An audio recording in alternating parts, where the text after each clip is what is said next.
Halo, selamat pagi, selamat siang, selamat sore, selamat malam. Selamat datang di podcast saya kembali. Hari ini kita akan ngobrol bersama satu orang guru yang kreatif, inovatif, dan juga konten kreator ya kayaknya. Langsung saja kita sambut Ibu Tere. Selamat sore, Bu Tere. Halo, selamat sore Pak Seno. Terima kasih Bu Tere ya, di tengah kesibukannya bisa menyempatkan waktu nih untuk hadir di podcast saya. Sama-sama Pak. Nah, Bu Tere, kesibukannya apa nih terakhir, kalau boleh tahu?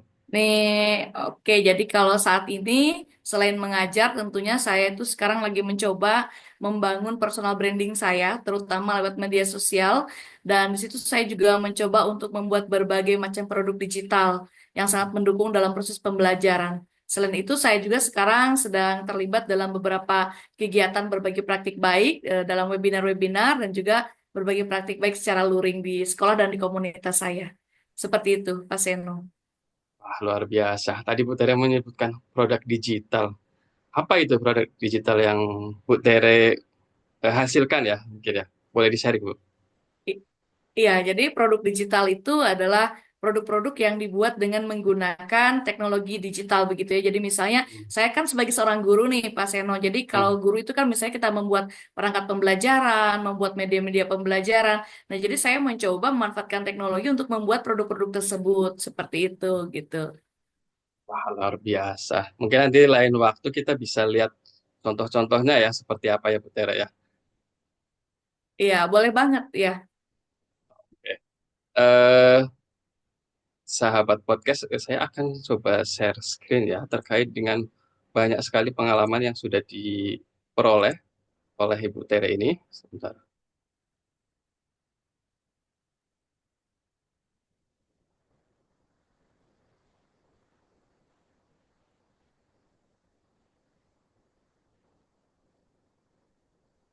Nah, sahabat podcast mungkin bisa lihat di layar ya. Tere ini nama lengkapnya Teresia Sri Rahayu, kemudian aktif sebagai guru di SDK Waima Mongu, Kabupaten Sumba Tengah, Provinsi NTT, kemudian Duta Teknologi Provinsi NTT tahun 2022, kemudian guru inovatif SD Provinsi NTT tahun 2023 dan 2024, wah, luar biasa. Kemudian guru blogger dan penulis buku pendidikan. Kemudian tadi sudah saya sebutkan guru konten kreator. Kemudian ini tidak kalah eh, membanggakan juga ya menurut saya. Peserta short course ke Malaysia dan juga awardee Australia Award. Kemudian guru koordinator modul Project P5 wilayah Kalimantan Barat, NTT dan Maluku Utara. Kemudian penulis ATP dan modul ajar kurikulum Merdeka, penulis cerita praktik di PMM, kemudian penyusun modul pembatik, Pusdatin, kemudian penyusun modul PKB BGP Provinsi NTT tahun 2023. Wow, itu sih eh, satu kata ya yang menggambarkan untuk Bu Tere. Luar biasa Bu Tere. Bu Tere, kalau boleh tahu nih Bu Tere, dari banyaknya pengalaman dan pencapaian tadi, yang mana sih yang menurut Bu Tere paling berkesan Bu Tere? Oke, makasih banyak ya sebelumnya Pak Seno. Jadi saya memang betul sudah berusaha untuk terus ya mengupgrade misalnya pencapaian-pencapaian saya, prestasi-prestasi saya begitu. Nah, tetapi tentunya ini juga tidak lepas dari kerjasama dan dukungan dari orang-orang yang di sekitar saya. Jadi pertama saya mengucapkan terima kasih juga ya kepada Pak Seno dan juga kepada siapa saja yang selalu mendukung saya sehingga akhirnya saya bisa mendapatkan pencapaian seperti itu dan tentunya kepada Tuhan, kepada keluarga saya juga yang terus mendukung saya Pak Seno gitu. Dan saya selalu percaya bahwa itu tadi ini semua bukan karena kehebatan saya ya, tetapi juga karena ada campur tangan dari Tuhan dan juga dari orang-orang di sekitar saya yang sangat luar biasa. Nah, kalau ditanya misalnya dari semua pencapaian itu mana sih yang paling berkesan? Kalau saya itu sangat berkesan ketika saya menjadi duta teknologi. Nah, kenapa? Karena ketika kita menjadi duta teknologi itu, kalau saya ingat kembali flashback ya beberapa waktu yang lalu di tahun 2022, saya mengikuti event yang diselenggarakan oleh Pusdatin, yaitu pembelajaran berbasis TIK. Nah, nanti di situ kita mengikuti seleksi itu mulai dari level 1 sampai ke level 5, dan setiap level itu ada tingkatannya, ada challenge-nya juga. mulai dari kita itu level literasi dan seterusnya sampai kita membuat karya berbasis TIK, kemudian nanti di endingnya itu kita dipilih ya, diseleksi dari 30 terbaik di seprovinsi gitu, itu kita dipilih 5 orang. Dari 5 orang akhirnya dipilih 1 orang yang akhirnya menjadi duta teknologi. Jadi melihat lagi perjalanan ketika saya menjadi duta teknologi, tentunya itu sangat berkesan ya buat saya. Kemudian ketika saya sudah menjadi duta teknologi, saya kira sudahlah itu the end gitu ya, udah terakhir gitu. Ternyata saya salah. Karena ketika saya menjadi duta teknologi, justru itu adalah awal di mana saya harus memulai langkah saya untuk terus berbagi ya menjadi seorang duta gitu. Jadi sampai saat ini pun saya dalam tanda kutip itu terus memantaskan diri saya. Apakah saya memang layak menjadi seorang duta teknologi atau seperti apa gitu. Jadi ya seperti itulah akhirnya saya menganggap bahwa pengalaman saya menjadi duta teknologi itu merupakan hal yang sangat berkesan jika dibandingkan dengan pencapaian-pencapaian saya yang lainnya. Wah, luar biasa menarik ya terkait duta teknologi. Kalau nggak salah 2022 ya, Bu Tere ya. Iya, betul sekali 2022. Oh ya, satu Heeh. lagi nih Pak Seno terkait dengan duta teknologi itu, kenapa juga berkesan bagi saya karena sebetulnya itu bukan kali pertama saya mengikuti event pembatiknya. Jadi saya Hmm. itu sudah mengikuti 3 kali. Nah, kali pertama itu di tahun 2018. Kemudian 2019 saya ikut juga, namun saya belum berhasil nih menjadi duta teknologi. Akhirnya tahun 2022 saya memutuskan untuk comeback ya. Saya ikut kembali eventnya dan ya puji Tuhan di situ apa terwujudlah apa yang menjadi harapan saya menjadi duta teknologi seperti itu. Berarti percobaan atau pendaftaran ketiga ya, Bu ya. Ketiga kalinya ya Iya baru betul sekali. Iya. luar biasa. Dari sini saya belajar ini bagi kita semua. Jadi jangan mudah menyerah ya, Bu Tere ya, kalau boleh disampaikan di Betul sini ya. sekali. Iya. Wah, luar biasa. Bu Tere, tadi kan banyak kegiatan yang disebutkan. Kemudian juga banyak pencapaian. Hmm. Tentu juga mungkin pekerjaan di rumah ya, kemudian di sekolah. Kalau dari Bu Tere sendiri, bagaimana sih mengatur waktunya, Bu?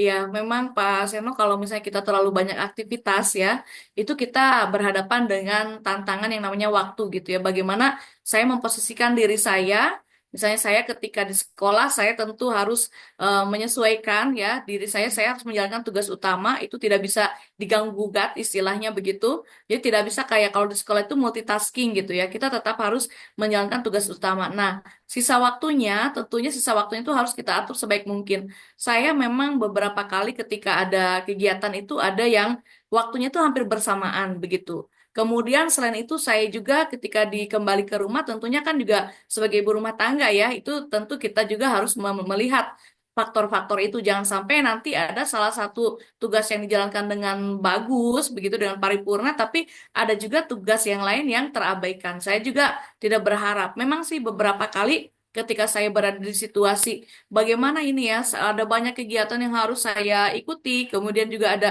tugas dan tanggung jawab yang lain. Jadi saya mencoba melihat dari skala prioritasnya sih. Kalau saya seperti itu. Jadi maksudnya skala prioritas itu begini.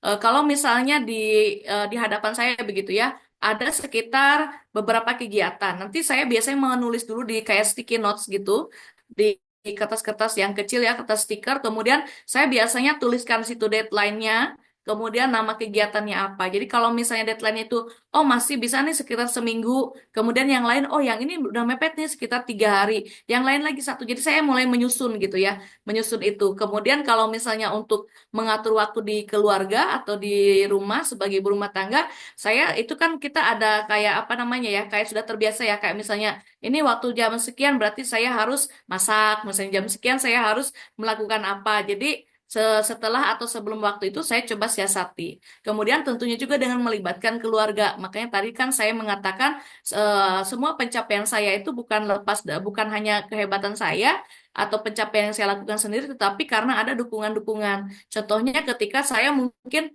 tidak bisa nih untuk dalam tanda kutip itu kayak mengurus rumah tangga gitu ya, karena saya harus mengikuti sesi interview, saya harus menyiapkan bahan-bahan untuk meeting, bahkan saya harus menghadiri meetingnya. Karena kadang-kadang gini loh Pak Seno, itu meeting itu dalam sehari itu bisa beberapa meeting gitu. Jadi dari satu meeting ke meeting yang lain itu waktunya mepet. Bahkan kadang-kadang ada di yang waktu yang bersamaan. Kalau sudah seperti itu saya menggunakan device yang berbeda ya, mau tidak mau karena memang ya kita tidak bisa menghindari waktu itu karena sudah ditentukan oleh penyelenggara. Nah, jadi kadang-kadang juga gitu beberapa hal itu membuat saya terpaksa harus kayak lembur atau mungkin ya apa ya benar-benar harus ketat sekali ya masalah waktu begitu. Tapi kalau saya sih rulesnya Pak Seno saya berusaha kalau weekend ya Sabtu Minggu gitu itu saya apa mau meluangkan waktu begitu ya untuk kayak quality time dengan keluarga terutama dengan anak saya gitu karena istilahnya tidak mungkin lah kita sampai 1 kali 24 jam kemudian juga kita apa 7 hari gitu ya itu kita betul-betul sibuk dengan dunia kita begitu seperti itu Pak Seno.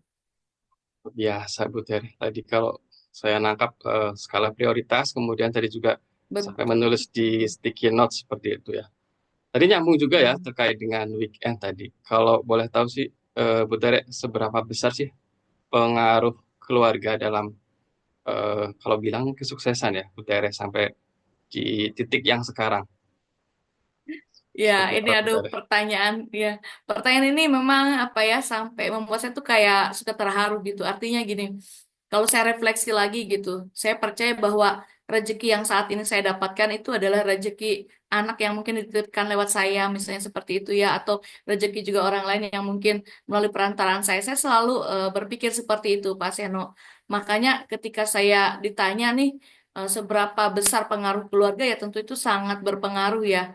Saya pernah nih dapat challenge menulis buku tentang pendidikan itu kami diberi waktu sekitar 10 hari harus selesai menulis bukunya gitu dari bab 1 waktu itu sampai minimal itu sampai bab 5 dan itu harus sekitar 150 halaman minimal ya.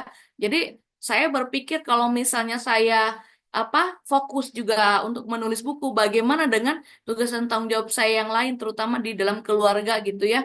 Karena otomatis kan tidak mungkin ketika saya menjalankan tugas utama di sekolah saya ngerjain gitu ya, nulis naskah kan nggak mungkin ya. Jadi harus di rumah dulu gitu kan. Makanya di situ saya selalu menyampaikan nih ke keluarga saya, aduh minggu ini atau mungkin besok atau lusa saya ada kegiatan ini nih, sehingga mereka juga bisa membantu saya begitu memposisikan gitu ketika mungkin saya tidak bisa hadir atau ketika saya tidak bisa terlibat dalam urusan-urusan keluarga begitu. Jadi tentunya sangat besar sekali pengaruhnya. Dan ketika misalnya begitu ada saat-saat di mana mungkin anak sakit atau mungkin ada hal-hal lain dalam keluarga, maka saya kan mau tidak mau mengambil peran di situ. Tetapi setelah itu maka saya harus membuat apa investasi waktu saya. Misalnya dalam tanda kutip itu lembur-lembur begitu, saya harus pastikan dulu bahwa situasinya terkendali gitu. Jadi memang kalau dari segi pengaruh sangat berpengaruh sih buat saya gitu. Tapi kembali-kembali saya tidak menjadikan saya down atau menjadikan saya semakin kayak tertambah beban saya gitu ya dengan Hmm. adanya keluarga ini justru semakin meringankan kalau buat saya gitu. Saya selama ini bekerja, saya selama ini berusaha untuk mencukupi kebutuhan keluarga. Jadi ya seperti itulah Pak Seno. Luar biasa. Jadi pengaruhnya besar sekali dan mungkin ujung-ujungnya juga apa yang dilakukan Bu Tere untuk keluarga gitu ya Bu Tere. Betul, betul sekali, iya. Bu Tere lanjut nih Bu Tere. Kalau tadi terkait dengan waktu yang sudah diselesaikan ya dengan skala prioritas. Mungkin ada titik titik jenuh ya di dalam perjalanan karir Bu Tere. Kalau ada mungkin titik jenuh atau mungkin malas, kira-kira apa sih tips yang Bu Tere bisa sharing ke kita supaya nanti mungkin bisa menginspirasi kita semua, Bu Tere? Oke, betul sekali nih. Pasti suatu saat ada ya yang namanya titik jenuh gitu. Dan saya pernah juga mengalami hal itu. Tapi sebenarnya titik jenuh itu berasal dari pikiran kita sendiri. Ketika kita mungkin hanya melakukan sesuatu itu berdasarkan rutinitas begitu. Jadi yang sudah terpola. Saya cenderungnya orangnya yang tidak terlalu suka mengikuti sesuatu yang terpola begitu. Saya lebih ingin ada hal-hal baru begitu yang terjadi sekecil apapun, sesederhana apapun. Sesederhana seperti misalnya besok udah hari Senin lagi, berarti nanti upacara, habis upacara saya mengajar sekian jam dan lain-lain. Itu kan terpola, tetapi saya mencoba melakukan hal yang berbeda begitu sehingga apa namanya sekecil apapun yang menjadi pembeda itu akan membuat saya selalu bersemangat setiap hari gitu.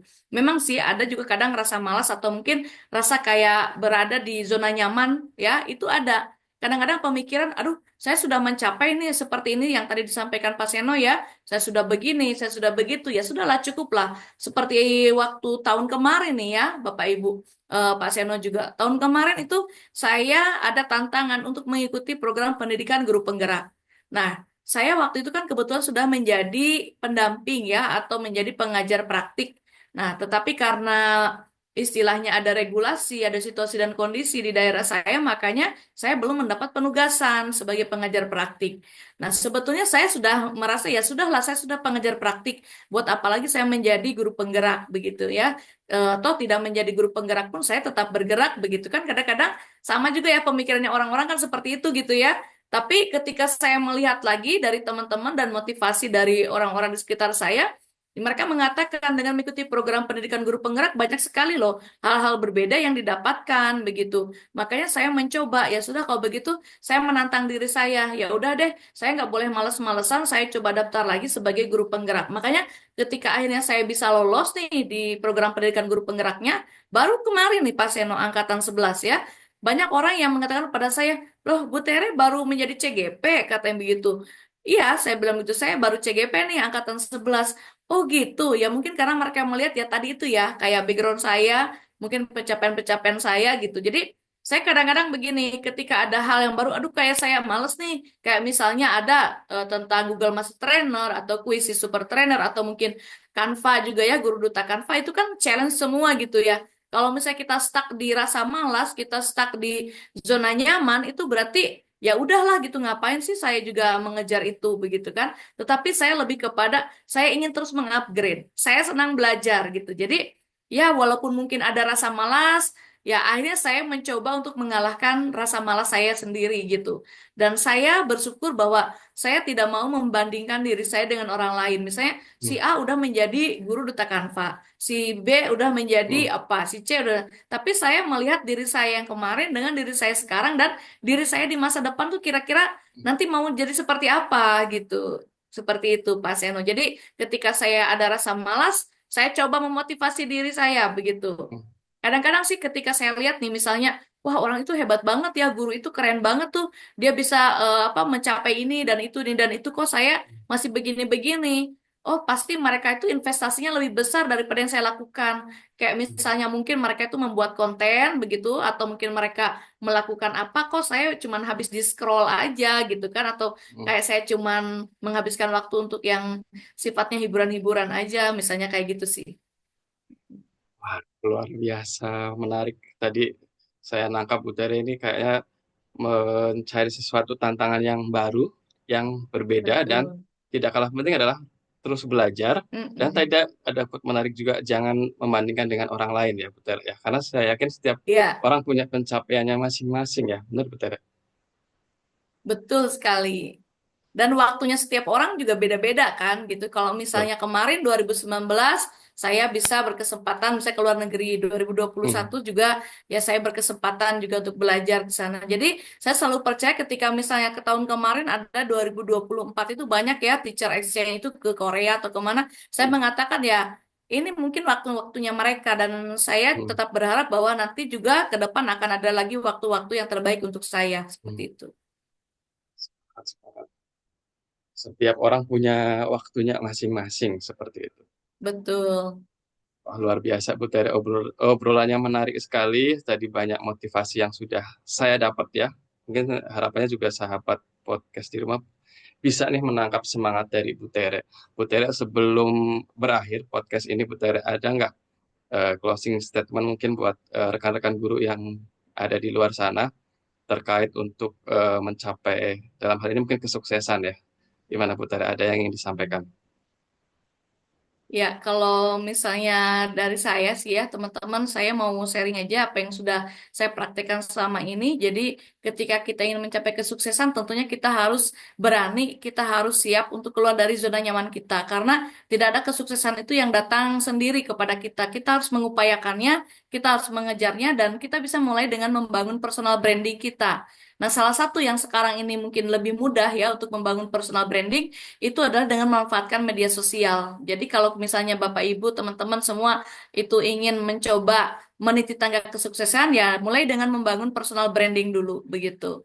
Karena lewat media sosial itu sekarang orang bisa mengenal siapa diri kita dan di situ juga kita bisa membuat branding diri kita itu. Kita Hmm. ingin dikenal sebagai siapa di situ. Misalnya saya ingin dikenal sebagai guru blogger ya, saya aktif ngeblog gitu. Saya ingin dikenal sebagai guru yang kreatif dan inovatif ya. Berarti saya membuat konten-konten yang kreatif dan inovatif. Jadi seperti itu ya. Dan ketika teman-teman menghadapi yang namanya stuck di zona nyaman atau mungkin rasa malas atau rasa jenuh, nah kita coba deh lihat kembali perjuangan kita selama ini.